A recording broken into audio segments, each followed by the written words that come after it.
Like the video, subscribe to the channel and press the bell icon for latest video updates.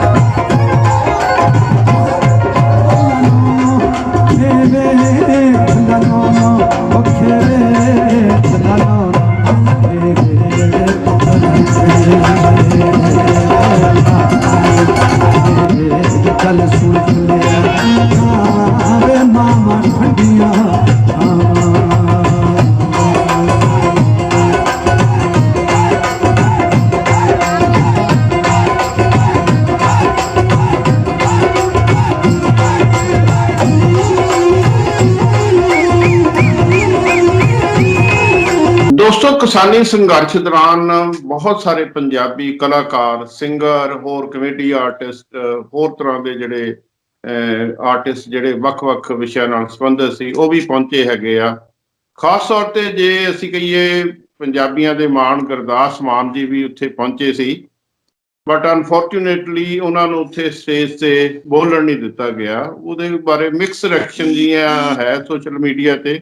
Gurdas Maan ਨੇ ਵੀ ਬੜਾ ਭਾਵੁਕ ਹੋ ਕੇ ਕਿਹਾ ਸੀ ਵੀ ਮੇਰੇ ਤੋਂ ਪੰਜਾਬੀ ਹੋਣ ਦਾ ਹੱਕ ਨਾ ਖੋਵੋ। ਸੋ ਹਾਲਾਂ ਉਹਨਾਂ ਨੇ, ਜਿਵੇਂ ਤੁਹਾਨੂੰ ਪਤਾ, ਕੰਟਰੋਵਰਸੀ ਹੋਈ ਸੀ ਇੱਕ ਇੰਟਰਵਿਊ ਵਿੱਚ, ਉਹਨਾਂ ਨੇ ਪੰਜਾਬੀ ਲੈਂਗੁਏਜ ਛੱਡ ਕੇ ਹਿੰਦੀ ਬਾਰੇ ਜੋ ਕਮੈਂਟ ਕੀਤਾ ਸੀ, ਉਹਦੇ ਕਰਕੇ ਉਦੋਂ ਤੋਂ ਉਹਨਾਂ ਨੂੰ ਕਾਫੀ ਜ਼ਿਆਦਾ ਇੱਕ ਝਟਕਾ ਲੱਗਾ ਸੀ।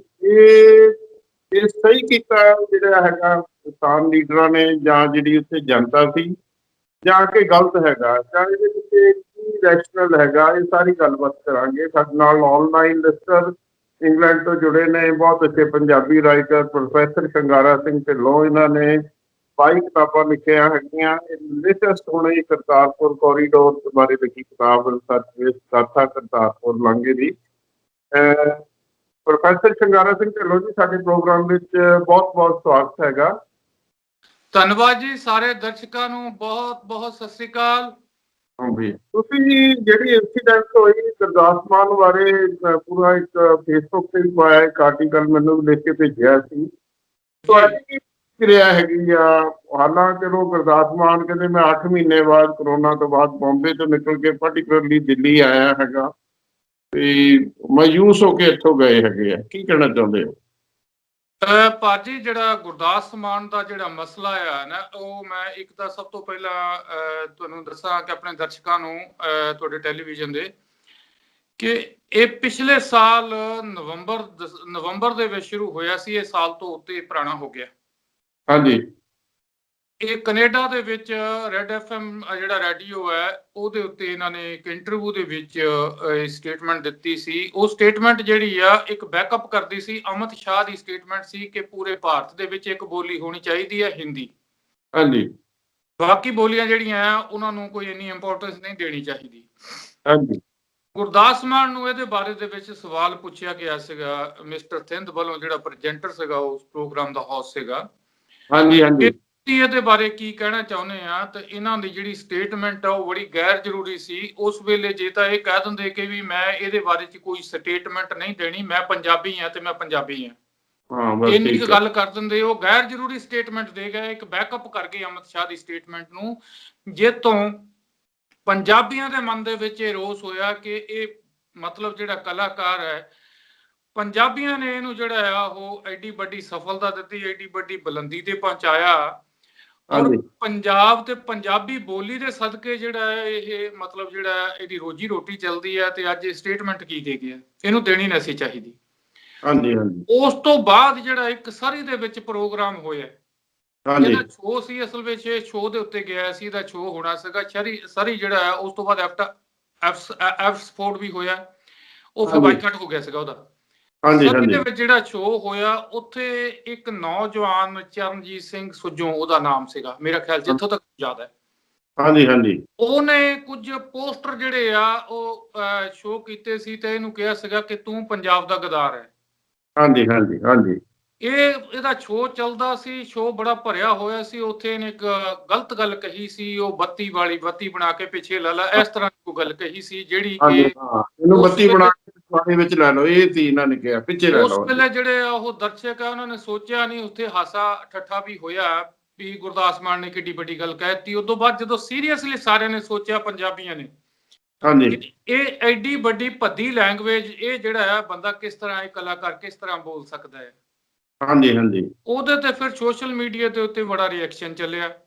ਹਾਂਜੀ ਉਸ ਤੋਂ ਬਾਅਦ ਜਿਹੜਾ ਆ ਇਸ ਨੇ ਮਤਲਬ ਜਦੋਂ ਸਟੇਟਮੈਂਟਾਂ ਦਿੱਤੀਆਂ, ਜਦੋਂ ਪੱਤਰਕਾਰਾਂ ਨੇ ਇਹਨੂੰ ਪੁੱਛਿਆ ਕਿ ਤੂੰ ਆ ਸਟੇਟਮੈਂਟ ਦਿੱਤੀ ਆ ਪੰਜਾਬੀ ਬੋਲੀ ਦੇ ਵਿਰੋਧ ਦੇ ਵਿੱਚ ਦਿੱਤੀ ਹੈ, ਤੂੰ ਪੰਜਾਬੀ ਬੋਲੀ ਦਾ ਤੂੰ ਬਾਬਾ ਬੋੜ ਤੈਨੂੰ ਕਿਹਾ ਜਾਂਦਾ ਵਾ ਕਲਾਕਾਰਾਂ ਦੇ ਵਿੱਚ, ਤੂੰ ਇਹ ਕੀ ਕੀਤਾ। ਹਾਂਜੀ ਇਹਦਾ ਇਹਦੇ ਸ਼ਬਦ ਸੀਗੇ ਕਿ ਮੈਂ ਜੋ ਸਟੇਟਮੈਂਟ ਦਿੱਤੀ ਆ ਮੈਂ ਅੱਜ ਵੀ ਉਹਦੇ ਉੱਤੇ ਖੜਾ ਕਾਇਮ ਹੈ। ਅੱਛਾ ਅੱਛਾ ਅੱਛਾ ਇਹਨੇ ਹਾਂਜੀ ਪੰਜਾਬ ਦੇ ਵਿੱਚ ਵੀ ਆ ਕੇ ਇਹੀ ਕੁਝ ਕੀਤਾ। ਹੂੰ ਉਹਦੇ ਨਾਲ ਵਿਰੋਧ ਵੱਧਦਾ ਗਿਆ, ਉਸ ਨੂੰ ਰਫੂ ਕਰਨ ਦੀ ਬਜਾਏ ਇਸ ਨੇ ਮਤਲਬ ਜਿਹੜਾ ਹੈ ਇੱਕ ਗੈਰ ਜ਼ਿੰਮੇਵਾਰਾਨਾ ਜਿਹੜੀ ਆ ਪਹੁੰਚ ਅਪਣਾਈ ਉਹਦੇ ਪ੍ਰਤੀ, ਉਹ ਮਸਲਾ ਕੰਪਲਿਕੇਟਡ ਹੋ ਗਿਆ। ਦੂਜੀ ਗੱਲ ਜਿਹੜੀ ਮੈਂ ਇਹ ਕਹਿਣੀ ਚਾਹੁੰਦਾ ਕਿ ਇਹਦੇ ਵਿੱਚ ਕੋਈ ਦੂਜੀ ਕੋਈ ਰਾਏ ਨਹੀਂ ਹੈ ਕਿ ਗੁਰਦਾਸ ਮਾਨ ਪੰਜਾਬੀ ਦਾ ਮਾਣ ਹੈ। ਇਹਨੇ ਵਧੀਆ ਗਾਇਆ, ਵਧੀਆ ਲਿਖਿਆ, ਵਧੀਆ ਅਦਾਕਾਰ ਹੈ, ਵਧੀਆ ਕਲਾਕਾਰ ਹੈ, ਸਭ ਕੁਝ ਇਹਦੇ ਵਿੱਚ ਵਧੀਆ ਹੈ। ਹਾਂਜੀ ਪਰ ਮਾੜੀ ਗੱਲ ਇਹ ਹੈ ਕਿ ਜਿੱਡਾ ਵੱਡਾ ਬੰਦਾ ਹੋਵੇ, ਉਹ ਗਲਤੀ ਛੋਟੀ ਜਿਹੀ ਵੀ ਕਰੇ ਤਾਂ ਉਹਨੂੰ ਬਹੁਤ ਸੰਭਾਲਣਾ ਔਖਾ ਹੋ ਜਾਂਦਾ। ਜਿਹੜੀ ਕਾਮਯਾਬੀ ਹੈ ਉਹ ਦਿਮਾਗ ਦੀ ਦਿਲ ਦੀ ਬਜਾਏ ਦਿਮਾਗ ਨੂੰ ਪੈ ਜਾਏ ਤਾਂ ਉਹ ਦਿਮਾਗ ਭ੍ਰਿਸ਼ਟ ਹੋ ਜਾਂਦਾ, ਬੰਦੇ ਦਾ ਬੁੱਧ ਤੇ ਦੁੱਧ ਫਿੱਟਣ ਲੱਗੇ ਮਿੰਟ ਲਾਉਂਦੇ ਆ। ਇਹਦੀ ਉਹ ਗੱਲ ਹੋਈ ਹੈ ਸਿੱਧੇ ਸ਼ਬਦਾਂ ਵਿੱਚ, ਪੰਜਾਬੀ ਠੇਠ ਦੇ ਵਿੱਚ। ਇੱਕ ਤਾਂ ਪੈਸਾ ਚੰਗਾ ਕਮਾ ਲਿਆ, ਪੈਸਾ ਵੀ ਦਿਮਾਗ ਖਰਾਬ ਕਰ ਦਿੰਦਾ, ਚੰਗੇ ਭਲੇ ਬੰਦੇ ਦਾ ਖਰਾਬ ਕਰ ਦਿੰਦਾ। ਬਿਲਕੁਲ ਦੂਸਰਾ ਸ਼ੋਹਰਤ ਇਸ ਲੈਵਲ ਦੀ ਮਿਲ ਗਈ, ਬਹੁਤ ਪੂਰੇ ਵਰਲਡ ਵਿੱਚ ਜਿਹੜਾ ਪੰਜਾਬੀਆਂ ਨੇ ਇਹਨੂੰ ਸਿਰ ਤੇ ਚੁੱਕ ਲਿਆ, ਇਹ ਸ਼ਾਇਦ ਸਿਰ ਨੂੰ ਚੜ ਗਈ ਉਹਨਾਂ ਦੇ ਜੀ। ਇਹਦੇ ਵਿੱਚ ਉਹ ਮਤਲਬ ਦਿਲ ਦੀ ਬਜਾਏ ਜੇ ਤਾਂ ਦਿਲ ਨੂੰ ਰਹੇ ਉਹ ਕਲਾ, ਜਿਹੜੀ ਕੋਈ ਵੀ ਕਲਾਕਾਰ ਹੈ, ਕੋਈ ਵੀ ਅਦਾਕਾਰ ਹੈ, ਕੋਈ ਵੀ ਹੈ, ਜੇ ਉਹ ਦਿਲ ਨੂੰ ਦਿਲ ਦੇ ਉੱਤੇ ਰੱਖੇ ਚੀਜ਼ ਕਾਮਯਾਬੀ ਨੂੰ, ਤਾਂ ਫਿਰ ਉਹ ਕਾਮਯਾਬੀ ਅੱਗੇ ਵੱਧਦੀ ਫੁੱਲਦੀ ਹੈ। ਹਾਂਜੀ ਜਦੋਂ ਦਿਮਾਗ ਨੂੰ ਪੈ ਜਾਂਦੀ ਹੈ ਤਾਂ ਫਿਰ ਉਹ ਸਮਝ ਲਓ ਇੱਕ ਆਤਿਸ਼ਬਾਜ਼ੀ ਦੀ ਤਰ੍ਹਾਂ ਬੰਦਾ ਉੱਪਰ ਚੜਿਆ, ਠਾਹ ਕਰਕੇ ਪੁੱਠਾ ਡਿੱਗਦਾ ਥੱਲੇ ਧਰਤੀ ਦੇ ਉੱਤੇ। ਇਹ ਗੁਰਦਾਸ ਮਾਨ ਦੇ ਨਾਲ ਉਹ ਗੱਲ ਹੋਈ ਹੈ ਕਿ ਇਹ ਪੂਰਾ ਅਸਮਾਨ ਦੀ ਬੁਲੰਦੀ ਦੇ ਉੱਤੇ ਸੀਗਾ, ਇਹਨੇ ਜੋ ਗਲਤੀ ਕੀਤੀ ਹੈ ਉਹ ਇੱਕ ਪਟਾਕਾ ਵੱਜਾ, ਪਟਾਕਾ ਫਿਰ ਆਤਿਸ਼ਬਾਜ਼ੀ ਸਿੱਧੀ ਥੱਲੇ ਨੂੰ ਨਹੀਂ ਆਉਂਦੀ ਹੈ, ਉਹ ਪੁੱਠੀ ਹੋ ਕੇ ਆਉਂਦੀ ਹੈ। ਅਰਸ਼ ਤੋਂ ਫਰਸ਼ ਤੇ ਆ ਕੇ ਡਿੱਗ ਪਿਆ। ਇਹਦਾ ਮਾਣ ਸਨਮਾਨ ਜੋ ਲੋਕਾਂ ਦੇ ਮਨਾਂ ਵਿੱਚ ਸੀ, ਇਹਨੂੰ ਬਾਬਾ ਸਾਧਦੇ ਸੀ, ਬਾਬਾ ਬੋੜ ਸਾਧਦੇ ਸੀਗੇ, ਸਭ ਤੋਂ ਵਧੀਆ ਕਲਾਕਾਰ, ਸਦਾ ਬਹਾਰ ਕਲਾਕਾਰ, ਬੜੇ ਬੜੇ ਲਕਬ ਦਿੱਤੇ ਗਏ ਸੀਗੇ ਇਹਨੂੰ, ਬੜਾ ਮਾਣ ਸੀ, ਸਤਿਕਾਰ ਸੀ ਲੋਕਾਂ ਦੇ ਵਿੱਚ, ਇਹਦੇ ਪੈਰੀਂ ਹੱਥ ਲਾਉਂਦੇ ਸੀ ਲੋਕ, ਹੈ ਜੀ। ਉਹ ਸਾਰਾ ਕੁਝ ਮਿੱਟੀ 'ਚ ਮਿਲ ਗਿਆ। ਔਰ ਉਸ ਤੋਂ ਬਾਅਦ ਕੀ ਹੋਇਆ ਕਿ ਜਦੋਂ ਇਹ ਚੀਜ਼ਾਂ ਹੁੰਦੀਆਂ, ਉਹ ਲੋਕਾਂ ਨੇ ਉਹ ਵੀ ਮਾਫ ਕਰ ਦੇਣਾ ਸੀ ਕਿ ਡੇਰਿਆਂ ਦੇ ਉੱਤੇ ਜਾ ਕੇ ਚਿਲਮਾ ਪੀਂਦਾ, ਜੋ ਵੀ ਹੈ, ਇਹ ਗਾਣੇ ਗਾਉਂਦਾ, ਸ਼ਰਾਬਾਂ ਦੇ ਜਾਂ ਨਸ਼ਿਆਂ ਨੂੰ ਪ੍ਰਮੋਟ ਕਰਦਾ, ਇਹ ਚੀਜ਼ਾਂ ਮਾਨੇ ਹੋ ਜਾਂਦੀਆਂ, ਮਾਈਨਸ ਹੋ ਜਾਣੀਆਂ ਸੀਗੀਆਂ ਜੇ ਇਹ ਥੋੜਾ ਸੰਭਲ ਜਾਂਦਾ ਉਸ ਵੇਲੇ।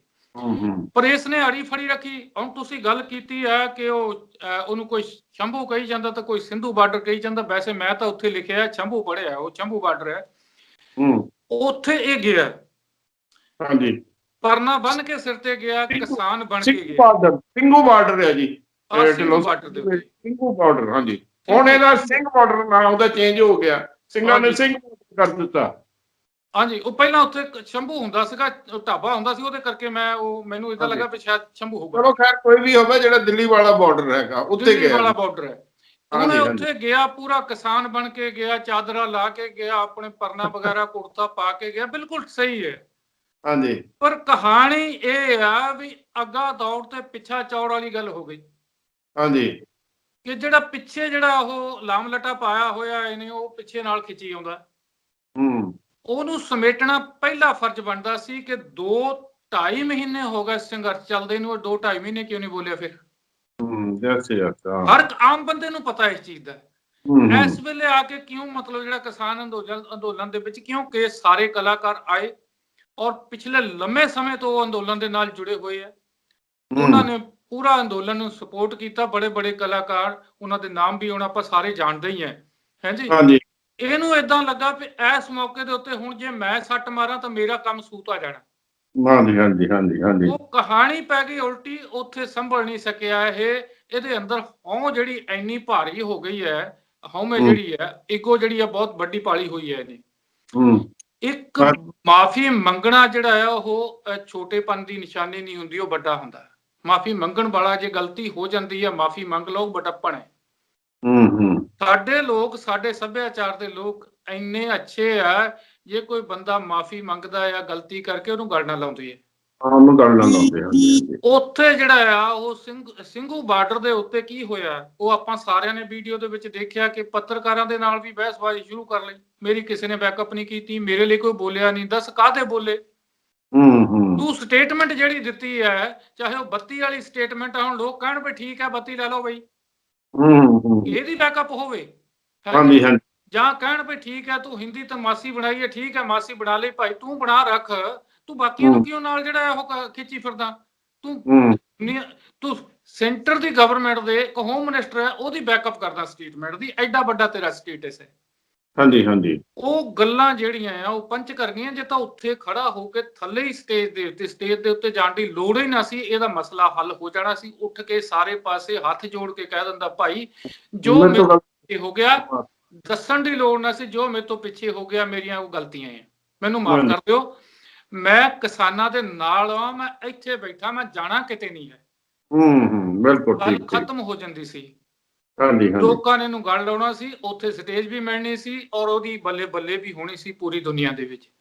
ਇਹ ਜਿੰਨਾ ਕਿ ਢਿੱਲੋਂ ਸਾਹਿਬ ਮੇਰੀ ਨੌਲੇਜ ਆ, ਇਸ ਇਨਸੀਡੈਂਸ ਤੋਂ ਬਾਅਦ ਜਿਹੜੀ ਕੈਨੇਡਾ ਦੀ, ਇਹਨੇ ਇੱਥੇ ਇੰਡੀਆ ਵਿੱਚ ਆ ਕੇ ਇਹਨੇ ਆਪਣੇ ਆਪ ਨੂੰ ਕਲੈਰੀਫਾਈ ਕਰਨੇ ਦੀ ਕੋਸ਼ਿਸ਼ ਕੀਤੀ ਸੀ, ਆਪਣੇ ਐਕਸ਼ਨ ਦਾ ਸ਼ਾਇਦ ਰਿਗਰੈਟ ਵੀ ਕੀਤਾ ਸੀ। ਉਹਦੇ ਬਾਰੇ ਵੀ ਮਿਕਸ ਜਿਹਾ ਲੋਕਾਂ ਵਿੱਚ ਸੀ ਰਿਐਕਸ਼ਨ, ਉਹਦੇ ਬਾਰੇ ਕੀ ਕਹਿਣਾ ਚਾਹੁੰਦੇ? ਨਹੀਂ, ਉਹ ਰਿਗਰੈਟ ਨਹੀਂ ਕੀਤਾ ਜੀ, ਉਹ ਇੱਕ ਤਰ੍ਹਾਂ ਦਾ ਮਤਲਬ ਸਾਡੇ ਲੋਕਾਂ ਦੀਆਂ ਆਪਣੇ ਉਹਨੇ ਕਲੈਰੀਫਿਕੇਸ਼ਨ ਦੇਣ ਦੀ ਕੋਸ਼ਿਸ਼ ਕੀਤੀ ਕਿਸੇ ਨੂੰ ਸੀ। ਲੱਖ ਰੁਪਏ ਦਾ ਚੈੱਕ ਦੇ ਦਿੱਤਾ ਕਿਸੇ ਗੁਰਦੁਆਰੇ ਨੂੰ, ਹਾਂਜੀ, ਕਿਸੇ ਜਾ ਕੇ ਡੇਰੇ ਤੇ ਮੱਥਾ ਟੇਕ ਦਿੱਤਾ। ਇਸ ਤਰ੍ਹਾਂ ਕਰਨ ਦੇ ਨਾਲ ਜਿਹੜੀਆਂ ਇਹ ਚੀਜ਼ਾਂ ਪੈਚਅਪ ਨਹੀਂ ਹੁੰਦੀਆਂ, ਇਹ ਗੱਲਾਂ ਪੈਚਅਪ ਨਹੀਂ ਹੁੰਦੀਆਂ। ਜਿਹੜੀ ਗਲਤੀ ਆ ਉਹ ਇਦਾਂ ਪੈਚਅਪ ਨਹੀਂ ਹੁੰਦੀ। ਹਾਂਜੀ। ਇਹਨੇ ਅੰਮ੍ਰਿਤਸਰ 에ਅਰਪੋਰਟ ਤੇ ਉਤਰਦਿਆਂ ਸਟੇਟਮੈਂਟ ਦਿੱਤੀ ਸੀ। ਕਿਸੇ ਪੱਤਰਕਾਰ ਨੇ ਪੁੱਛ ਲਿਆ ਸੀ, ਉਹ ਜੀ ਬੱਤੀ ਵਾਲੀ ਸਟੇਟਮੈਂਟ ਦੇ ਬਾਰੇ ਤੁਸੀਂ ਕੀ ਕਹਿਣਾ ਚਾਹੁੰਦੇ ਆ? ਉਹ ਕਹਿੰਦਾ ਕਿਹੜੀ ਬੱਤੀ? ਬੱਤੀ ਤਾਂ ਮੇਰੀ ਕਾਰ ਦੇ ਉੱਤੇ ਵੀ ਲੱਗੀ ਹੋਈ ਹੈ। ਇਸ ਤਰ੍ਹਾਂ ਇਹਨੇ ਕਿਹਾ ਸੀਗਾ। ਫਿਰ ਇਹਨੇ ਕਿਹਾ ਸੀ ਮੈਂ ਜੋ ਕਿਹਾ ਮੈਂ ਠੀਕ ਕਿਹਾ, ਮੈਂ ਅੱਜ ਵੀ ਉਹਦੇ ਤੇ ਕਾਇਮ ਹੈ। ਅੰਮ੍ਰਿਤਸਰ 에ਅਰਪੋਰਟ ਦੇ ਉੱਤੇ ਇਹਨੇ ਕਿਹਾ ਸੀਗਾ।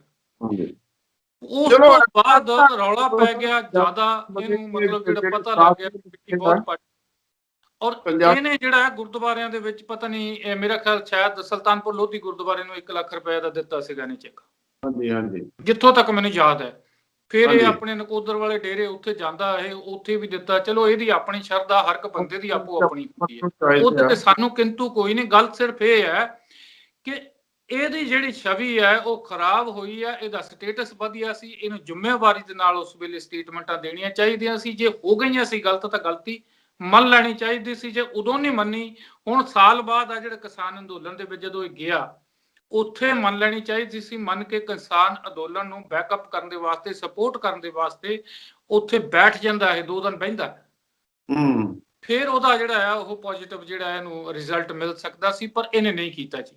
ਜੀ ਢਿੱਲੋਂ ਸਾਹਿਬ ਮੰਨਿਆ ਗਲਤੀ ਹੋ ਗਈ ਆ, ਚਲੋ ਕਿਸੇ ਵੀ ਸ਼ੇਪ ਵਿੱਚ ਮੰਨ ਲਓ, ਜੇ ਤੁਸੀਂ ਜਿਵੇਂ ਦੱਸਿਆ ਹੈਗਾ, ਉਹਨਾਂ ਦਾ ਪੰਜਾਬੀ ਜ਼ੁਬਾਨ ਵਿੱਚ ਪੰਜਾਬੀ ਸੱਭਿਆਚਾਰ ਨੂੰ ਪੂਰੇ ਵਰਲਡ ਵਿੱਚ ਪ੍ਰਮੋਟ ਕਰਨ ਦਾ ਬਹੁਤ ਵੱਡਾ ਕ੍ਰੈਡਿਟ ਹੈਗਾ।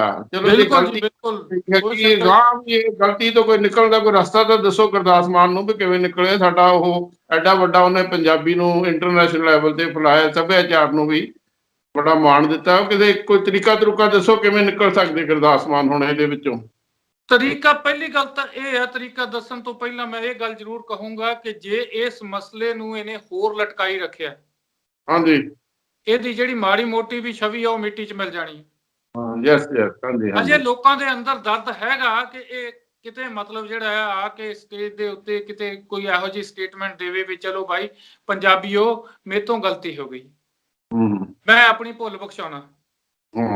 ਇੰਨੀ ਗੱਲ ਹੋ ਜਾ, ਹਜੇ ਵੀ ਲੋਕ ਮਾਫ ਕਰਨਗੇ, ਹਜੇ ਵੀ ਇਹਦੇ ਬਹੁਤ ਹੱਕ ਦੇ ਵਿੱਚ ਹੈ। ਸਾਰੇ ਸਾਡਾ ਦਿਲ ਦੁਖਦਾ ਇਸ ਚੀਜ਼ ਦਾ। ਮੈਂ ਸਭ ਤੋਂ ਪਹਿਲਾਂ ਤੁਹਾਨੂੰ ਇਹ ਗੱਲ ਦੱਸਾਂ ਕਿ ਇਹਨਾਂ ਨੂੰ ਪ੍ਰਮੋਟ ਕਰਨ ਵਾਲਿਆਂ 82 ਦੇ ਵਿੱਚ 1982 ਦੇ ਵਿੱਚ ਪ੍ਰਮੋਟ ਕਰਨ ਵਾਲਿਆਂ ਵਿੱਚ ਅਸੀਂ ਇਹਨੂੰ ਗੁਰਦਾਸਪੁਰ, ਅਸੀਂ ਕਿਸੇ ਕਾਲਜ ਦਾ ਪ੍ਰੈਜ਼ੀਡੈਂਟ ਹੁੰਦਾ ਸੀ, ਇਹਦਾ ਖਾੜਾ ਪਹਿਲਾਂ ਲਵਾਇਆ ਸੀ ਉੱਥੇ। ਉਸ ਵੇਲੇ ਇਹਨੂੰ ਕੋਈ ਜਾਣਦਾ ਨਹੀਂ ਸੀ ਹੁੰਦਾ। ਉਸ ਵੇਲੇ ਇਹਦਾ ਅਸੀਂ ਉਹ ਸਟੂਡੈਂਟ ਯੂਨੀਅਨ ਦੀ ਇਲੈਕਸ਼ਨ ਜਿੱਤੀ ਸੀ ਤੇ ਮੈਂ ਪ੍ਰੈਜ਼ੀਡੈਂਟ ਬਣਿਆ ਸੀ, ਇਹਦਾ ਖਾੜਾ ਲਵਾਇਆ ਸੀ ਉੱਥੇ। ਸੋ ਸਾਡੇ ਦਿਲ ਦੇ ਵਿੱਚ ਦਰਦ ਹੈ। ਇਹਨੇ ਪੰਜਾਬ ਲਈ ਬਹੁਤ, ਪੰਜਾਬੀ ਲਈ, ਪੰਜਾਬੀਅਤ ਲਈ ਬਹੁਤ ਕੁਝ ਕੀਤਾ, ਪਰ ਇਸ ਵੇਲੇ ਜਿਹੜੀ ਸਿਚੁਏਸ਼ਨ ਹੈ ਇਹਨੂੰ ਜਿੰਨਾ ਇਹ ਲਾਮਲੇਟ ਕਰੂਗਾ, ਜਿੰਨਾ ਇਹ ਲਿੰਗਰਲੇਟ ਕਰੂਗਾ, ਜਿੰਨਾ ਇਹ ਡਿਲੇ ਕਰੂਗਾ, ਇਹ ਪੈਚਅਪ ਕਰਨੇ ਨੂੰ ਬਹੁਤ ਮੁਸ਼ਕਲ ਹੋ ਜਾਣੀ ਆ। ਇਹਨੂੰ ਹੁਣ ਪੈਚਅਪ ਕਰ ਲੈਣਾ ਚਾਹੀਦਾ। 1 ਸਾਲ ਲਾਉਣਾ ਨਹੀਂ ਚਾਹੀਦਾ, ਇਹਨੂੰ 2 ਦਿਨਾਂ 'ਚ ਪੈਚਅਪ ਕਰਨੀ ਚਾਹੀਦੀ ਸੀ। ਨਹੀਂ, ਜਿਵੇਂ ਅਜੇ ਦੇ ਵਾਸਤੇ ਤਰੀਕਾ ਇਹੀ ਹੈ ਕਿ ਗਲਤੀ ਮੰਨ ਲੈਣ ਦੇ ਨਾਲ ਕੋਈ ਛੋਟਾ ਨਹੀਂ ਹੋਣਾ। ਗੁਰਦਾਸ ਮਾਨ ਜਿਹੜਾ ਹੈਗਾ ਉਡਾ ਹੀ ਰਹੂਗਾ। ਹਾਂਜੀ ਹਾਂਜੀ, ਉਹ ਜਿਹੜਾ ਸਟਰਗਲ ਚੱਲ ਰਿਹਾ ਜੀ ਉੱਥੇ ਦਿੱਲੀ, ਇੱਕ ਵਾਰੀ ਫਿਰ ਅਟੈਂਪਟ ਕਰਕੇ ਉੱਥੇ ਇੱਕ ਵਾਰੀ ਕਹੋ ਜੀ ਮੈਂ ਪੰਜਾਬੀ ਕਮਿਊਨਿਟੀ ਤੋਂ ਮਾਫੀ ਮੰਗਦਾ ਹੈਗਾ, 1 ਸੈਕਿੰਡ ਦਾ ਕੰਮ ਆ। ਇੱਥੇ ਕਿਹੜੀ ਗੱਲ ਹੈ, ਰਸਤੇ ਖੁੱਲੇ ਆ ਜੇ। ਬਿਲਕੁਲ ਖੁੱਲੇ ਆ, ਰਸਤੇ ਦੇ ਵਾਸਤੇ ਹਮੇਸ਼ਾ ਖੁੱਲੇ ਆ। ਪਰ ਜੇ ਟਾਈਮ ਜ਼ਿਆਦਾ ਡਿਲੇ ਪਈ ਜਾਊਗਾ ਇਹਨੂੰ ਪੈਚਅਪ ਕਰਨ ਦੇ ਵਿੱਚ, ਤਾਂ ਫਿਰ ਉਹਨੇ ਰਸਤੇ ਜਿਹੜੇ ਉਹ ਬੰਦ ਹੋਈ ਜਾਣੇ। ਫਿਰ ਇਹ ਅੰਨੀ ਗਲੀ ਦੇ ਵਿੱਚ ਜਾ ਰਿਹਾ ਇਸ ਵੇਲੇ, ਜਿਹਦਾ ਮੋਹਰੇ ਕੋਈ ਰਸਤਾ ਹੈ ਨਹੀਂ, ਮੋਹਰੇ ਨਿਕਾਸ ਹੈ ਨਹੀਂ, ਉਸ ਗਲੀ ਵੱਲ ਵੱਧ ਰਿਹਾ ਇਹ ਜਿੰਨਾ ਡਿਲੇ ਕਰੀ ਜਾਂਦਾ ਇਹਨੂੰ। ਇੱਕ ਪਾਸੇ ਸਾਡੇ ਗੁਰਦਾਸ ਮਾਨ ਸਾਹਿਬ ਡਿਲੇ ਕਰੀ ਜਾਂਦੇ, ਫਿਰ ਮਸਲੇ ਤਾਂ ਸਾਰੇ ਉੱਥੋਂ ਦੇ ਉੱਥੇ ਹੀ ਆ। ਕਿਸਾਨੀ ਮਸਲਾ ਵੀ ਉੱਥੇ ਹੀ ਆ, ਗੁਰਦਾਸ ਮਾਨ ਦਾ ਉੱਥੇ ਮਸਲਾ ਹੈ। ਹਾਂਜੀ, ਸੋ ਇਹਨੂੰ ਨਾ ਤਾਂ ਉਹ ਕੇਂਦਰ ਨੂੰ ਜਿਹੜਾ ਡਿਲੇ ਕਰਨਾ ਚਾਹੀਦਾ, ਉਹ ਕੇਂਦਰ ਦੇ ਗਲੇ ਦੀ ਹੱਡੀ ਬਣ ਗਈ ਹੈ। ਉਹ ਮਤਲਬ ਜਿਹੜਾ ਉਹਦੇ ਵਾਸਤੇ ਜਿਹੜਾ ਉਹ ਗਲੇ ਦੀ ਹੱਡੀ ਹੈ ਕਿਸਾਨ ਅੰਦੋਲਨ। ਤੇ ਕੇਂਦਰ ਨੂੰ ਵੀ ਹੱਲ ਲੱਭਣਾ ਚਾਹੀਦਾ, ਤੇ ਗੁਰਦਾਸ ਮਾਨ ਦੀ ਵੀ ਸਿਚੁਏਸ਼ਨ ਉੱਥੇ ਖੜੀ ਹੈ ਕਿ ਇਹਨੂੰ ਵੀ ਜਿਹੜਾ ਆ ਉਹ ਗੈਰ ਜ਼ਿੰਮੇਵਾਰੀ, ਲਾਪਰਵਾਹੀ ਨਹੀਂ ਵਰਤਣੀ ਚਾਹੀਦੀ। ਵੀ ਕੁਛ ਨਹੀਂ ਹੋਣ ਲੱਗਾ ਇੱਥੇ, ਲੋਕਾਂ ਨੇ 4 ਦਿਨ ਰੌਲਾ ਪਾ ਕੇ ਬੰਦ ਹੋ ਜਾਣਾ, ਏਦਾਂ ਨਹੀਂ ਹੁੰਦਾ। ਜਿਹੜੀ ਦਿਲ ਦੇ ਵਿੱਚ ਗੱਲ ਬਹਿ ਗਈ, ਕਿਸੇ ਦੇ ਦਿਲ ਦੇ ਅੰਦਰ ਖੁੱਭ ਗਈ ਗੱਲ, ਉਹ ਗੱਲ ਜਿਹੜੀ ਹੈ ਉਹ ਦਿਲ ਦੇ ਵਿੱਚੋਂ ਕੱਢਣ ਵਾਸਤੇ ਕੋਈ ਟੈਕਨੀਕ, ਕੋਈ ਢੰਗ, ਕੋਈ ਤਰੀਕਾ ਅਪਣਾਉਣਾ ਪੈਂਦਾ, ਕੋਈ ਆਦਰਸ਼ ਦੇਖਣਾ ਪੈਂਦਾ, ਕੋਈ ਜਾਬਤਾ ਦੇਖਣਾ ਪੈਂਦਾ, ਕੋਈ ਜ਼ਿੰਮੇਵਾਰੀ ਨਿਭਾਉਣੀ ਪੈਂਦੀ ਹੈ। ਜੇ ਗਲਤੀ ਹੋ ਗਈ ਤਾਂ ਮੰਨ ਲੈਣ ਦੇ ਵਿੱਚ ਕੋਈ ਹੱਦ ਨਹੀਂ। ਮੈਂ ਤਾਂ ਇਹ ਕਹੂੰਗਾ ਜੀ। ਜਿਵੇਂ ਉਸ ਵੇਲੇ ਅਮਿਤ ਸ਼ਾਹ ਦੀ ਸਟੇਟਮੈਂਟ ਸੀ ਉਹਨਾਂ ਦਾ, ਅਸੀਂ ਹਿੰਦੀ ਨੂੰ ਪੂਰੇ ਇੰਡੀਆ ਵਿੱਚ ਪ੍ਰਮੋਟ ਕਰਨ ਦਾ। ਕਈ ਵਾਰੀ ਜਿਹੜੇ ਇਹੋ ਸਰਕਾਰਾਂ, ਤੁਹਾਨੂੰ ਪਤਾ ਆ, ਜਿਹੜੇ ਵੱਖ-ਵੱਖ ਫੀਲਡ ਦੇ ਪੋਪੂਲਰ ਆਰਟਿਸਟ ਆ, ਉਹ ਅਪਰੋਚ ਵੀ ਕਰਦੀਆਂ ਤੇ ਲਾਲਚ ਵੀ ਦਿੰਦੀਆਂ। ਕੋਈ ਕਹਿ ਦਿੰਦੇ ਤੁਹਾਨੂੰ ਜੀ MP ਬਣਾ ਦਿਆਂਗੇ, ਜੇ ਕਰ ਦਿਆਂਗੇ, ਉਹ ਕਰ ਦਿਆਂਗਾ, ਸਾਰਾ ਏਦਾਂ ਜਿਹੜਾ ਸਾਡੀ ਜਿਹੜੀ ਹੈਗੀ ਆ ਇਹਨੂੰ ਥਿੰਕਿੰਗ ਪ੍ਰਮੋਟ ਕਰ ਦਿਓ। ਕੁਛ ਏਦਾਂ ਦੀ ਵੀ ਹੋ ਸਕਦੀ ਹੈਗੀ ਲਾਲਸਾ ਇਹਦੇ ਪਿੱਛੇ ਗੁਰਦਾਸ ਮਾਨ ਦੀ। ਬਿੱਲ ਇਹ ਰੌਲਾ ਪਿਆ ਸੀਗਾ ਕਿ ਕੋਈ ਪੋਲੀਟੀਕਲ ਗੇਨ ਅਪ ਕਰਨ ਦੀ ਗੱਲ ਹੈ ਇਹਦੀ, ਤੇ ਜਿਸ ਤਰ੍ਹਾਂ ਹੰਸਰਾਜ ਹੰਸ ਦੀ ਹੋਈ ਆ ਉਹਦੇ ਬਾਰੇ ਚ ਕਹਿੰਦੇ ਰਹੇ ਆ, ਇਸੇ ਤਰ੍ਹਾਂ ਹੋ ਸਕਦਾ ਆ। ਉਹਦੇ ਬਾਰੇ ਚ ਕੋਈ ਮਤਲਬ ਵੈਰੀਫਿਕੇਸ਼ਨ ਨਹੀਂ ਹੈ। ਇਹ ਗੱਲ ਉੜੀ ਹੈ ਕਿ ਇਹ ਹੁਣ ਮਤਲਬ ਇਸ ਵੇਲੇ ਜਾਂ ਤਾਂ ਕੋਈ ਪਦਮ ਵਿਭੂਸ਼ਣ ਵਗੈਰਾ ਜਿਹੜੇ ਸਨਮਾਨ ਹੈ ਉਹਨਾਂ ਦੀ ਚਾਹਤ ਰੱਖਦਾ ਮਨ ਦੇ ਵਿੱਚ, ਜਾਂ ਕੋਈ ਟਿਕਟ ਦੀ ਰੱਖਦਾ। ਪਰ ਇੱਕ ਚੀਜ਼ ਜਿਹੜੀ ਆ ਉਹ ਸਮਝਣ ਵਾਲੀ ਗੱਲ ਹੈ ਕਿ ਹਿੰਦੀ ਜਿਹੜੀ ਆ ਉਹ ਭਾਰਤ ਦੀਆਂ 22 ਅਪਰੂਵਡ ਬੋਲੀਆਂ ਦੇ ਵਿੱਚੋਂ ਇੱਕ ਬੋਲੀ ਹੈ। ਹਾਂ, ਬਿਲਕੁਲ ਠੀਕ ਹੈ। ਉਹਨੂੰ ਪ੍ਰਮੋਟ ਕਰਨਾ ਤੇ 21 ਨੂੰ ਜਿਹੜਾ ਪਿੱਛੇ ਲਾਉਣਾ ਕਦੇ ਵੀ ਬਰਦਾਸ਼ਤ ਨਹੀਂ ਹੋ ਸਕਦਾ, ਕਿਉਂਕਿ ਭਾਰਤ ਜਿਹੜਾ ਆ ਉਹ ਵਿਭਿੰਨਤਾ ਦਾ ਗੁਲਦਸਤਾ ਹੈ। ਹੈ ਜੀ, ਅਨੇਕਤਾ ਦੇ ਵਿੱਚ ਏਕਤਾ ਜੇ ਰੱਖਣੀ ਆ ਤਾਂ ਫਿਰ ਜਿਹੜਾ ਦੂਸਰਾ ਜਿਹੜਾ ਉਹ ਜੋ ਵੀ ਗੁਲਦਸਤਾ ਹੈ ਉਹਨੂੰ ਮੇਨਟੇਨ ਰੱਖਣਾ ਪਊਗਾ। ਵੱਖ-ਵੱਖ ਫੁੱਲ ਜਿਹੜੇ ਆ, ਰੀਜਨਲ ਲੈਂਗੁਏਜਸ ਆ, ਬੋਲੀਆਂ ਆ, ਲੋਕਾਂ ਦੇ ਪਹਿਰਾਵੇ ਆ, ਇਹਨਾਂ ਨੂੰ ਮੇਨਟੇਨ ਰੱਖਣਾ ਪਊਗਾ। ਭਾਰਤ ਦੀ ਸ਼ਾਨ ਇਹਦੇ ਵਿੱਚ ਹੀ ਹੈ। ਔਰ ਜੇ ਭਾਰਤ ਇਹ ਨਹੀਂ ਕਰਦਾ ਤੇ ਉੱਥੇ ਜਿਹੜਾ ਆਪਣਾ ਏਜੰਡਾ ਬਣਾ ਕੇ, ਜਿਸ ਤਰ੍ਹਾਂ ਹੁਣ ਕਿਸਾਨਾਂ ਨੂੰ 3 ਬਿੱਲ ਪਾਸ ਕਰਕੇ ਦੇ ਦਿੱਤੇ ਆ, ਇਸ ਤਰ੍ਹਾਂ ਦਾ ਏਜੰਡਾ ਦਿੰਦਾ ਤੇ ਫਿਰ ਉਹਦਾ ਜਿਹੜਾ ਰਿਜ਼ਲਟ ਹੈ ਉਹ ਜਨਤਾ ਦਾ ਸਬਰ ਦਾ ਪਿਆਲਾ ਜਿਹੜਾ ਉਹ ਭਰ ਜਾਊਗਾ। ਤੇ ਭਰਿਆ ਹੋਇਆ ਪਿਆਲਾ ਜਿਹੜਾ ਆਪਾਂ ਦੇਖ ਰਹੇ ਹਾਂ ਦਿੱਲੀ ਬੈਠਾ ਇਸ ਵੇਲੇ। ਹਾਂਜੀ ਹਾਂਜੀ, ਬਿਲਕੁਲ ਠੀਕ। ਉਹ ਰਿਜ਼ਲਟ ਹੈ ਕਿ ਲੋਕਾਂ ਨੂੰ ਫਿਰ ਜਿਹੜਾ ਲੋਕਾਂ ਦੇ ਜਿਹੜਾ ਉਹ ਜਿਹੜਾ ਲੋਕਾਂ ਦਾ ਜਿਹੜਾ ਨਾ ਆਪਣੇ ਕੀ ਕਹਿੰਦੇ ਵਹੀਰਾਂ ਆ, ਲੋਕਾਂ ਦੀ ਜਿਹੜੀ ਮੁਹਿੰਮ ਉਹਨੂੰ ਜਿਹੜਾ ਉਹਦਾ ਟੱਕਰ ਕਰਨਾ ਬੜਾ ਔਖਾ ਹੋ ਜਾਂਦਾ। ਸੋ ਆਪਾਂ ਇਹ ਜ਼ਰੂਰ ਕਹਾਂਗੇ ਗੁਰਦਾਸ ਮਾਨ ਦੀ ਵੀ ਸਿਚੁਏਸ਼ਨ ਪਿਛਲੇ ਸਾਲ ਤੋਂ ਇਸੇ ਤਰ੍ਹਾਂ ਦੀ, ਇਹਨੂੰ ਵੀ ਲੋਕਾਂ ਦੇ ਰੋਹ ਦਾ ਸਾਹਮਣਾ ਕਰਨਾ ਪੈ ਰਿਹਾ। ਬਿਲਕੁਲ ਇਸੇ ਤਰ੍ਹਾਂ ਭਾਰਤ ਦੀ ਗਵਰਨਮੈਂਟ ਨੂੰ ਕਰਨਾ ਪੈ ਰਿਹਾ ਹੈ ਜੀ। ਸੋ ਇਹਨਾਂ ਦਾ ਹੱਲ ਤਾਂ ਇਹੀ ਹੈ ਕਿ ਇਹਨਾਂ ਨੂੰ ਜੇ ਆਪਾਂ ਕਹੀਏ ਭਾਰਤ ਦੀ ਗਵਰਨਮੈਂਟ ਆਪਣੇ ਕਾਨੂੰਨ ਵਾਪਸ ਰੱਦ ਕਰੇ, ਉਸ ਤੋਂ ਬਾਅਦ ਜਿਹੜਾ ਰਾਜਸ਼ੁਮਾਰੀ ਕਰਕੇ ਕਾਨੂੰਨ ਨਵੇਂ ਬਣਾ ਲਵੇ। ਇਹਦਾ ਗੁਰਦਾਸ ਮਾਨ ਦਾ ਹੱਲ ਇਹ ਹੈ ਕਿ ਆਪਣੀ ਗਲਤੀ ਭੁੱਲ ਬਖਸ਼ਾ ਲਵੇ, ਬਖਸ਼ਾ ਕੇ ਦੁਬਾਰਾ ਜਿਹੜਾ ਹੈ ਉਹ ਪੰਜਾਬੀ ਇਹਨੂੰ ਗਲੇ ਲਾਉਣਗੇ, ਉਹਦਾ ਮਾਨ ਸਨਮਾਨ ਜੀ। ਅੱਛਾ, ਇੱਕ ਲਾਸਟ ਸਵਾਲ ਆ। ਪੰਜਾਬੀ ਸਾਡੇ ਲਗਭਗ ਬਾਹਰਲੇ ਕੰਟਰੀਆਂ, ਕੈਨੇਡਾ ਵਿੱਚ ਕਾਫੀ, ਇੰਗਲੈਂਡ ਵਿੱਚ ਵੀ ਕਾਫੀ, ਹੋਰਨਾਂ ਕੰਟਰੀਆਂ 'ਚ ਵੀ ਬਹੁਤ ਹੈਗੀਆਂ। ਬਿਲਕੁਲ, ਜਿੰਨਾ ਕੁ ਮੈਂ ਉਦੋਂ ਦੇਖਿਆ ਸੀ, ਬਹੁਤ ਸਾਰੇ ਪੰਜਾਬੀਅਤ ਨਾਲ ਜੁੜਨ ਲਈ ਉਹ ਜਿਹੜੀ ਰੋਮਨ ਸਕ੍ਰਿਪਟ, ਜਿਹੜੀ ਇੰਗਲਿਸ਼ ਲੈਂਗੁਏਜ ਨੂੰ ਪੰਜਾਬੀ ਜਾਂ ਪਾਠ ਵਗੈਰਾ ਵੀ ਜੋ ਕਰਦੇ ਉੱਦਾਂ ਕਰਦੇ ਆ। ਜਿਹੜੀ ਹੁਣ ਪੰਜਾਬੀ ਲਿਪੀ ਆ, ਤੁਸੀਂ ਵੀ ਅੱਛੇ ਰਾਈਟਰ ਹੋ, ਤੁਹਾਡੇ ਵੀ ਬੜਾ ਅੱਛਾ ਇੰਗਲੈਂਡ ਵਿੱਚ ਇੱਕ ਪੂਰਾ ਸਰਕਲ ਹੈਗਾ। ਪੰਜਾਬੀ ਲਿਪੀ ਵਿੱਚ ਕੁਛ ਜਿਹੜੇ ਤੁਸੀਂ ਪ੍ਰਮੋਟ ਕਰਨ ਲਈ ਪੰਜਾਬੀ ਨੂੰ ਕੀ ਕੁਛ ਕਰ ਰਹੇ ਹੋ? ਇਹ ਅਸੀਂ ਕਾਮਯਾਬ ਹੋਵਾਂਗੇ ਪੂਰੇ ਵਰਲਡ ਵਿੱਚ ਪੰਜਾਬੀ ਲਿਪੀ ਨੂੰ ਜਿਹੜੀ ਤੁਸੀਂ ਗੁਰਮੁਖੀ ਲਿਪੀ ਦੀ ਗੱਲ ਕਰਦੇ ਆ ਜੀ? ਗੁਰਮੁਖੀ ਲਿਪੀ ਨੂੰ, ਹਾਂਜੀ ਹਾਂਜੀ। ਗੁਰਮੁਖੀ ਲਿਪੀ ਜਿਹੜੀ ਹੈ ਇਹਨੂੰ ਪ੍ਰਮੋਟ ਕਰਨ ਦੀ ਮੇਰੇ ਖਿਆਲ ਦੇ ਵਿੱਚ ਸੋਸ਼ਲ ਮੀਡੀਆ ਦੇ ਉੱਤੇ ਸਭ ਤੋਂ ਵੱਧ ਪ੍ਰਮੋਟ ਹੈ ਇਸ ਵੇਲੇ। ਅੱਛਾ ਗੁੱਡ। ਤੁਸੀਂ ਵੀ ਮੈਨੂੰ ਗੁਰਮੁਖੀ ਲਿਪੀ ਲਿਖਣੀ ਨਹੀਂ ਸੀ ਆਉਂਦੀ ਆਪਣੇ ਜਿਹੜਾ ਸੋਸ਼ਲ ਮੀਡੀਆ ਇਹਨਾਂ ਦੇ ਉੱਤੇ। ਹਾਂਜੀ। ਮੈਨੂੰ ਬਹੁਤ ਸਾਰੇ ਲੇਖਕਾਂ ਨੇ, ਬਹੁਤ ਸਾਰੇ ਲੋਕਾਂ ਨੇ ਇਹ ਕਿਹਾ ਕਿ ਤੂੰ ਲਿਖਦਾ ਆ ਤੇ ਲਿਖ, ਤੂੰ ਰੋਮਨ ਦੇ ਵਿੱਚ ਕਿਉਂ ਲਿਖਦਾ ਤੇ ਗੁਰਮੁਖੀ ਵਿੱਚ ਲਿਖ। ਤੇ ਮੈਂ ਗੁਰਮੁਖੀ ਸਿੱਖ ਕੇ ਹੁਣ ਲਿਖਦਾ ਹੀ ਗੁਰਮੁਖੀ ਦੇ ਵਿੱਚ ਹੈ। ਇਹ ਜਿਹੜੀ ਸੋਸ਼ਲ ਮੀਡੀਆ ਦੇ ਉੱਤੇ ਗੁਰਮੁਖੀ ਲਿਪੀ ਦੀ ਪ੍ਰਮੋਸ਼ਨ ਹੈ ਆਟੋਮੈਟਿਕਲੀ ਜਿਹੜੀ ਆ ਬਹੁਤ ਵਧੀਆ ਉਪਰਾਲਾ। ਸਭ ਤੋਂ ਵੱਡੀ ਪ੍ਰਮੋਸ਼ਨ ਇਹ ਹੈ ਕਿ ਗੁਰਮੁਖੀ ਲਿਪੀ ਦੇ ਵਿੱਚ ਜਿਹੜਾ ਸੋਸ਼ਲ ਮੀਡੀਆ ਦੇ ਉੱਤੇ ਸੰਦੇਸ਼ ਜਾਂਦਾ, ਮੈਸੇਜ ਜਾਂਦਾ, ਉਹ ਸਾਰੇ ਪੰਜਾਬੀ ਜਿਹੜੇ ਗੁਰਮੁਖੀ ਲਿਪੀ ਸਿੱਖ ਕੇ, ਕੋਈ ਬਹੁਤੀ ਔਖੀ ਨਹੀਂ ਹੈ। ਮਾਈਕਰੋਸਾਫਟ ਨੇ ਰਾਵੀ ਫੌਂਟ ਜਿਹੜੀ ਆ ਅਪਰੂਵਡ ਕੀਤੀ ਹੈ ਔਰ ਰਾਵੀ ਫੌਂਟ ਦੇ ਵਿੱਚ ਇੰਨਾ ਸੌਖਾ ਲਿਖਣਾ ਕਿ ਮੈਂ ਸਮਝਦਾ ਕਿ ਕਲਮ ਦੇ ਨਾਲੋਂ ਲਿਖਣਾ ਵੀ ਸੌਖਾ ਹੈ। ਇਹ ਜਿਹੜੀ ਪ੍ਰਮੋਸ਼ਨ ਹੈ ਗੁਰਮੁਖੀ ਲਿਪੀ ਨੂੰ ਰਿਸਪੌਂਡ ਕਰਦੀ ਹੈ ਯੰਗ ਜਨਰੇਸ਼ਨ? ਬਿਲਕੁਲ ਕਰਦੀ ਹੈ ਜੀ, ਪਰ ਉਹ ਗੱਲ ਇਹ ਹੈ ਕਿ ਇੱਥੇ ਜਿਹੜੀ ਸਿਖਾਉਣ ਦੀ ਟੈਕਨੀਕ ਹੈ ਜਾਂ ਉਹ ਭਾਰਤ ਦੇ ਵਿੱਚ ਹੈ, ਉਹ ਟੈਕਨੀਕ ਗਲਤ ਹੈ। ਟੈਕਨੀਕ ਦਾ ਮਤਲਬ ਇਹ ਹੈ ਕਿ ਅਸੀਂ ਜਿਹੜਾ ਭਾਸ਼ਾ ਨੂੰ ਪੜ੍ਹਾਉਣ ਦੀ ਬਜਾਏ ਸਾਹਿਤ ਪੜ੍ਹਾਈ ਜਾ ਰਹੇ ਹਾਂ। ਊੜਾ ਊਠ ਕਹੀ ਜਾਂਦੇ ਆ, ਐੜਾ ਅਨਾਰ ਕਹੀ ਜਾਂਦੇ ਆ, ਈੜੀ ਇੰਜਣ ਕਹੀ ਜਾਂਦੇ ਆ, ਤੇ ਨਾਲ ਜਿਹੜਾ ਆ ਉਹਨਾਂ ਚੀਜ਼ਾਂ ਦੇ ਬਾਰੇ ਪਤਾ ਲੱਗਦਾ ਕਿ ਊੜਾ ਕਿਵੇਂ ਪੈਦਾ ਹੋਇਆ ਹੈ, ਇਹਦੀ ਆਵਾਜ਼ ਕਿਵੇਂ ਆਉਣੀ ਹੈ, ਕਿਵੇਂ ਅਸੀਂ ਪ੍ਰੋਨਾਂਸ ਕਰਨਾ, ਉਹ ਨਹੀਂ ਸਿਖਾਇਆ ਜਾਂਦਾ। ਫੋਨੈਟਿਕਸ ਬਾਰੇ ਨਹੀਂ ਜਾਣਕਾਰੀ ਦਿੱਤੀ ਜਾਂਦੀ। ਫੋਨੋਲੋਜੀ, ਫੋਨੈਟਿਕਸ ਦੇ ਬਾਰੇ ਵਿੱਚ ਜਾਣਕਾਰੀ ਨਹੀਂ ਦਿੱਤੀ ਜਾ ਰਹੀ। ਇਹ ਗਲਤੀ ਹੈ। ਇਹ ਜਿਹੜੀ ਟੈਕਨੀਕ ਹੈ ਵਿਆਕਰਣ ਦੀ, ਗ੍ਰਾਮਰ ਦੀ, ਇਹਨੂੰ ਜਿਹੜਾ ਆ ਜਿਹੜੀ ਮਾਡਰਨ ਟੈਕਨੀਕ ਹੈ ਫੋਨੋਲੋਜੀ, ਫੋਨੈਟਿਕਸ ਜਿਹਨੂੰ ਆਪਾਂ ਕਹਿੰਦੇ ਆ, ਇਹਨੂੰ ਅਪਣਾਇਆ ਜ਼ਰੂਰੀ ਜਾਣਾ ਚਾਹੀਦਾ। ਜੇ ਇਹਨੂੰ ਨਹੀਂ ਅਪਣਾਉਂਦੇ ਤਾਂ ਫਿਰ ਜਿਹੜੇ ਸਾਡੇ ਬੱਚੇ ਇੱਥੇ ਦੇ ਜਨਮੇ ਹੋਏ ਆ ਉਹਨਾਂ ਨੂੰ ਪੰਜਾਬੀ ਸਿੱਖਦੇ ਆ ਤੇ ਫਿਰ ਘਰ ਨੂੰ ਕਰ ਕਹਿੰਦੇ ਆ, ਕੱਕੇ ਨਾ ਕਹਿੰਦੇ ਆ, ਹੈ ਜੀ। ਜੇ ਉਹਨਾਂ ਨੂੰ ਕਹੋ ਪਈ ਤੁਸੀਂ ਆਪਣੇ ਜਾ ਕੇ ਆਪਣੀ ਮੰਮੀ ਨੂੰ ਸੁਨੇਹਾ ਦਿਓ ਪਈ ਤੁਹਾਨੂੰ ਡੈਡੀ ਜਿਹੜਾ ਉਹ ਬੁਲਾਉਂਦਾ ਹੈ, ਤਾਂ ਉਹ ਫਿਰ ਏਦਾਂ ਹੀ ਕਹਿੰਦੇ ਆ ਕਿ mum dad want you, mum dad ਤੈਨੂੰ ਮੰਗਦਾ ਹੈ ਜੀ। ਇਸ ਤਰ੍ਹਾਂ ਦੀਆਂ ਗੱਲਾਂ ਕਰਦੇ ਆ। ਉਹ ਵਾਂਟ ਦਾ ਜਿਹੜਾ ਟ੍ਰਾਂਸਲੇਸ਼ਨ ਉਹ ਮੰਗਦਾ ਬਣਾ ਦਿੰਦੇ ਆ। ਚਲੋ ਖੈਰ, ਤੁਸੀਂ ਲੋਕ ਬਹੁਤ ਅੱਛਾ ਕੰਮ ਕਰ ਰਹੇ ਹੋ ਪੰਜਾਬੀ ਨੂੰ ਪ੍ਰਮੋਟ ਕਰਨ ਦੀ। ਆਪਾਂ ਆਸ ਕਰਦੇ ਜੇ ਕਿਤੇ ਗੁਰਦਾਸ ਮਾਨ ਜੀ ਸਾਡਾ ਪ੍ਰੋਗਰਾਮ ਦੇਖਣ ਤੇ ਉਹਨਾਂ ਨੂੰ ਅਮਲ ਕਰਨਾ ਚਾਹੀਦਾ, ਜਾ ਕੇ ਹੋਰ ਗੁਰਦਾਸ ਮਾਨ ਦੇ ਦੋਸਤ ਉਹਨਾਂ ਨੂੰ ਇਹਦੇ ਬਾਰੇ ਕੋਈ ਜਾਣਕਾਰੀ ਦੇਣ। ਆਪਾਂ ਆਸ ਕਰਦੇ ਹੈਗੇ ਆ। ਦੇਖੋ ਪੰਜਾਬੀਆਂ ਦਾ ਬਾਬਾ ਬੋੜ ਜੀ ਦੀ ਉਹਦੀ ਕੰਟਰੀਬਿਊਸ਼ਨ ਆ, ਬਿਲਕੁਲ ਜੀ ਬਿਲਕੁਲ, ਉਹ ਅਗਾਂਹ ਵੀ ਇਸ ਤਰ੍ਹਾਂ ਕੰਟੀਨਿਊ ਰਹਿਣੀ ਚਾਹੀਦੀ ਹੈਗੀ ਹੈ। ਤੁਸੀਂ ਸਾਡੇ ਨਾਲ ਆਨਲਾਈਨ ਇਵੈਂਟ ਜੁੜੇ, ਚਲੋ ਸਾਹਿਬ ਬਹੁਤ ਬਹੁਤ ਮਿਹਰਬਾਨੀ, ਧੰਨਵਾਦ, thank you very much sir. ਧੰਨਵਾਦ ਜੀ, ਧੰਨਵਾਦ ਜੀ, ਸ਼ੁਕਰੀਆ, ਥੈਂਕ ਯੂ।